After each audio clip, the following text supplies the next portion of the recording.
In much of the United States, the name King Richard has nothing to do with British royalty.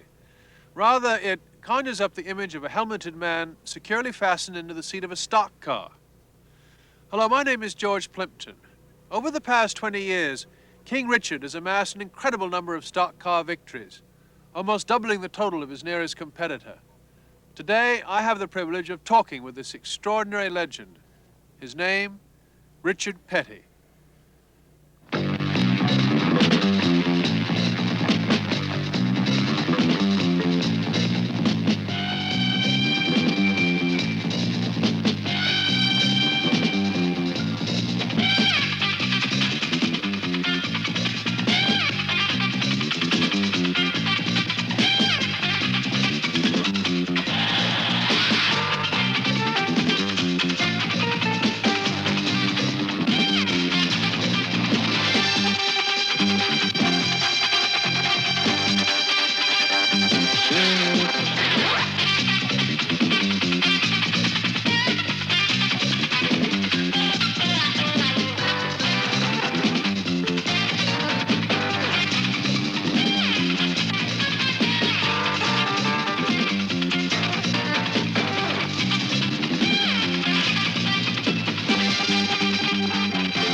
For that bridge.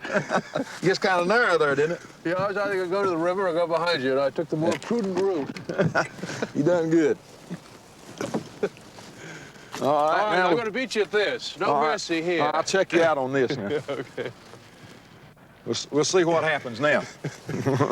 Oh, look at this, Richard. We've got a long wait here. Might as well relax. Talk about your career. I guess your father was the primary influence, wasn't he?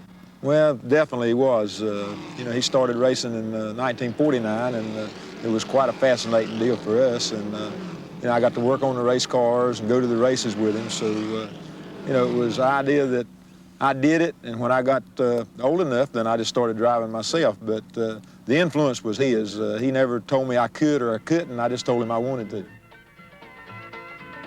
One race that neither Richard nor his father will ever forget occurred in 1959 at Atlanta's Lakewood Speedway, where both father and son found themselves locked in a duel against one another. The dirt track made it difficult for everyone. Drivers had trouble driving, and officials had trouble officiating. Ultimately, Richard drove to what appeared to be his first Grand National victory, but he was never quite given the opportunity to celebrate.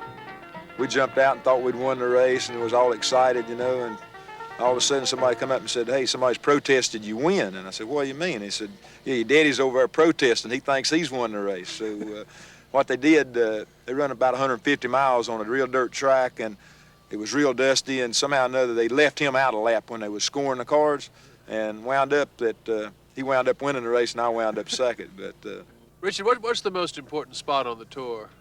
Well, the biggest race that we run all year was Daytona 500 that comes in February every year. Why is it the most important? The Daytona 500 is like winning the Indianapolis 500 or the World Series or whatever, and we just do it at the first of the season instead of the last of the season. The Daytona 500 is more than just an auto race. It's an event, an extravaganza. a spectacle that commands world attention.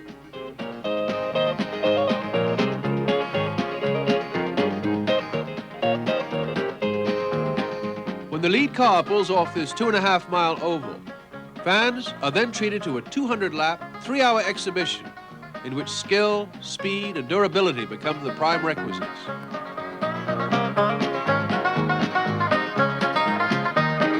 The Daytona 500 has been the stock car racing classic since 1959, when a man named Lee Petty drove his car into victory lane.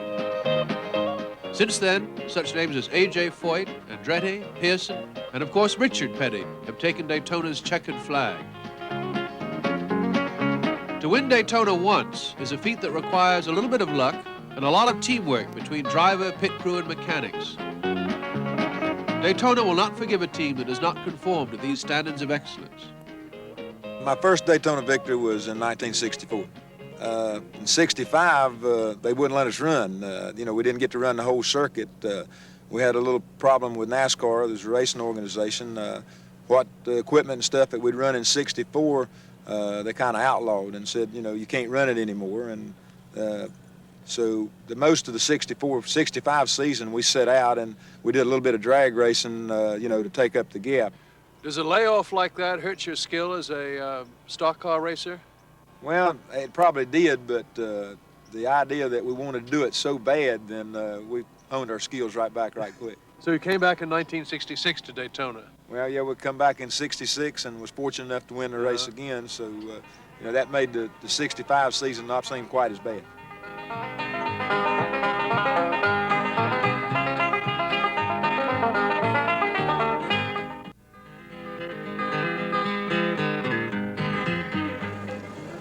Richard, in the 1960s, the speeds really got very high, didn't they, in stock car racing? Up around, what, 200, 220? Well, they got, over 200 mile an hour, just qualifying like at Talladega and stuff. We were running 200 mile an hour, and in a race, they was running 210, 215.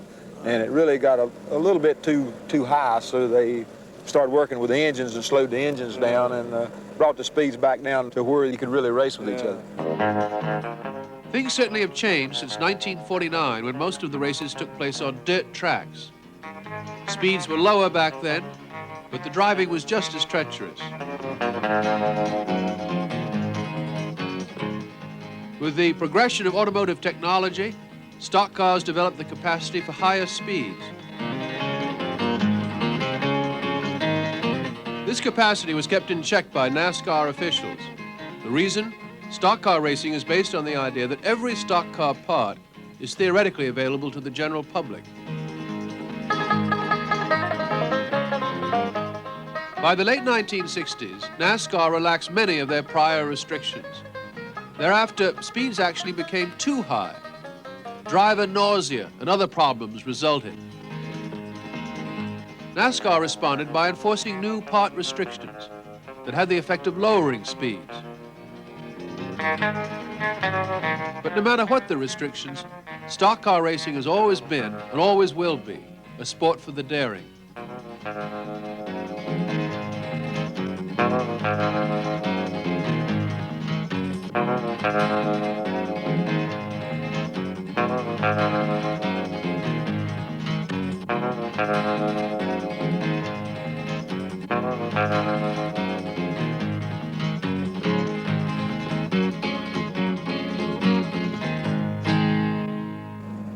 Is fear anything that you carry around in a car with you? I mean, the fear of crashing? I don't think so. I don't think anybody that really runs and runs good and runs to win has anything of fear. It's not that they're that brave, but they just feel like that they're good enough, you know what I mean, as far as having the talent to take care of it, and they are able to take care of whatever the circumstances are, and fear really doesn't come into it.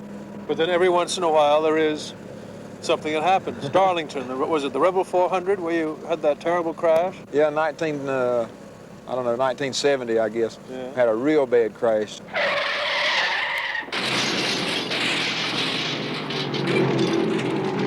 The steering broke, and it headed down toward the pit road, and the only thing I could think about then was that I was going to run into the pits and hurt somebody there. I never thought about it from my own standpoint. But anyhow, when the steering broke, I had no control of the car. turned the car over 5 or 6 times and Lordy. dislocated a shoulder and all that. But, you know, even the next race, I went back down there and run. I didn't think anything about it because I'd been in wrecks before and, you know, never really, even in my 20-year career, I guess dislocated shoulder and a couple busted ribs is the worst I've been hurt. What about the different techniques of driving? Is there a great difference in the way that people hold the wheel or the way they go into turns? Well, I think everybody approaches it a little bit different. You got different styles of driving. What about Buddy Baker? What was his technique in a race? Well, Buddy is a real hard charger. He runs wide open all the time, and if he finishes the race, he's going to win. If he doesn't, then he jumps out and he said, okay, I'll be back next race. There's one great finish you had with him. What was that, Daytona, wasn't it? 103,000 fans are on hand for the 1973 500. Buddy Baker's the pole sitter and favorite. Richard Petty sitting on the rail in 4th position. Just as expected, this is a race between Buddy Baker and Richard Petty. Baker used to belong to the Petty team, but there's no loyalty out there today. Petty in a Plymouth is driving on his traditional high groove. He has a couple of car lengths on Baker. With 11 laps to go, Baker has overtaken Petty. But both men must make one more fuel stop. They've refueled. Petty's pit crew has given their man a 3-second lead on Baker.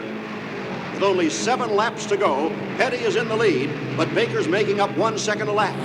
At this rate, he'll overtake Petty by the checkered flag. Baker's car is slowing down. This might be it for Buddy Baker. That's it. Baker's engine has failed. And now it's all Richard Petty. It's his for the taking. His pit crew's telling him to slow down. Bobby Isaac is in 2nd place, some 3 laps behind Richard.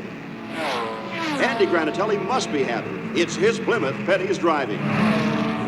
Richard Petty is cruising home to his 4th Daytona 500, and he takes the checkered flag. Number 43, Richard Petty. It's become a familiar sight to see as he drives into the pits on his way to victory lane. As Petty drove his car into victory lane for the post-race celebration, many of Daytona's 103,000 fans were still on hand. King Richard had conquered Daytona's demanding speedway, and no one was happier to see him than the gregarious chief of STP, Andy Granatelli. The Daytona 500, racing's biggest gem, belonged to Richard Petty. In this 1974 Daytona 500, Richard Petty, last year's winner's in 3rd position. Field comes out of the west banking into the straightaway. This year's Daytona is being run only 450 miles. The gas crunch has taken its toll on Daytona, but Richard Petty is running strong. He has lapped the rest of the field. Petty is on his way to his 2nd straight Daytona victory. He takes the checkered flag. Another Daytona victory for Richard Petty.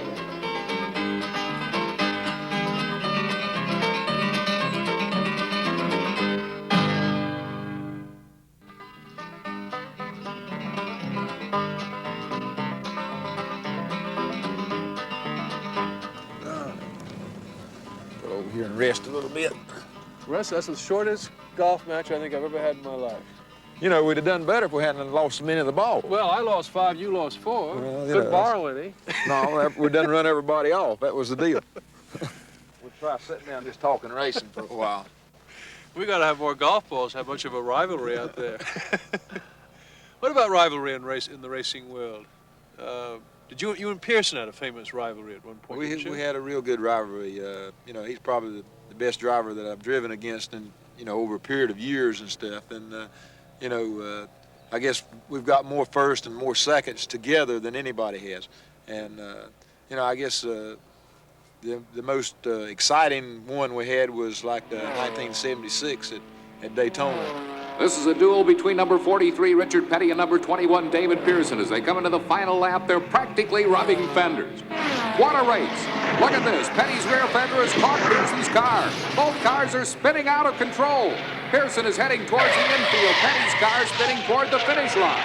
Unbelievable. Petty's car comes to a stop on the infield. The finish line is only a few yards away, but he can't get his car to move.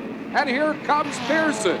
Pearson went on and won the race, but, you know, it was just part of the action. That's just part of it, I guess. Now, what does that do to the personal relationships between the two of you? Well, it really didn't make a whole lot of difference. You know, Did you go up and shake hands and say hooray for winning the race?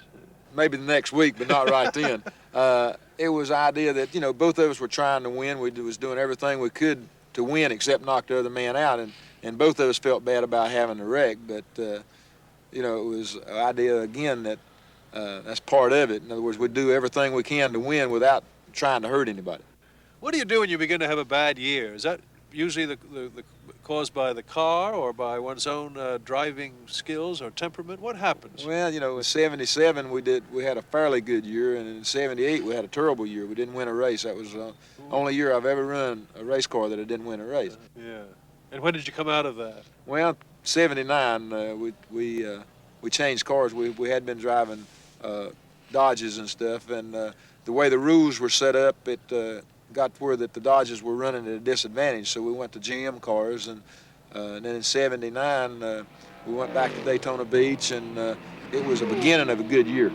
1979 Daytona 500, Cale Yarborough and Donnie Allison banging for the lead. Yarborough trying to pass on the inside. Allison will not let him by. Look out, they're spinning. Allison and Yarborough heading for the infield. Cale Yarborough and Donnie Allison have taken themselves out of this race on the final lap of the Daytona 500. Meanwhile, Richard Petty takes the checkered flag for his 6th Daytona victory. Wait a minute, something's going on at turn 3. It's Yarborough and Allison, and they're fighting. An altercation, it's Yarborough and Allison, they're separated, but Richard Petty drives into victory lane to his first Daytona victory in 5 years. We went on, we didn't win but 5 races, but we wound up winning the championship, and we won the championship in the last race. We was in and out of the lead. Darrell Waltrip led the championship right up till the Ontario race, which was the last race. And we went in, you know, 4 or 5 points behind him and come out 10 or 12 ahead of him. So it wound up that the year just kept getting better and better, and we wound up winning the championship. Yeah. Are there handicaps with being a family? Do you fight more if things go wrong? There's always a handicap in working with your family, no matter what kind of business you're in. But overall, it's been advantageous to all of us. Oh, yeah. What about your boy? You've got a boy racing now. Yeah, I've got a son that started, you know, a couple of years ago. He went out and won his first race, and since then he found out he had to be a race car driver. And, you know, he's just getting started now. He's run probably 14, 15 races altogether in his career. So, you know, he's got a long way to go, but I feel like what he's shown so far as far as ability to sort of handle the situation and stuff, in a couple of 3 years, I think he'll be a good one.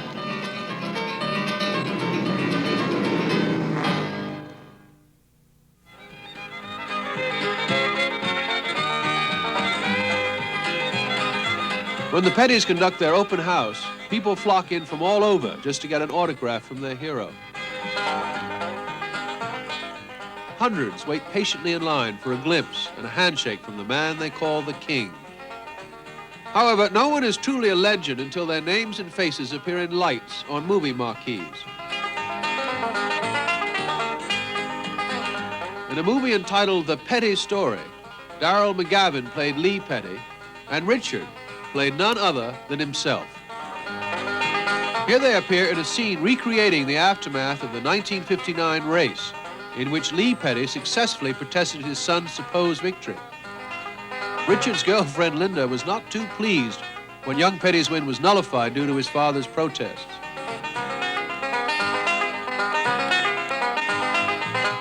After Linda runs off in a huff, Lee tells Richard, "You ought to marry that girl."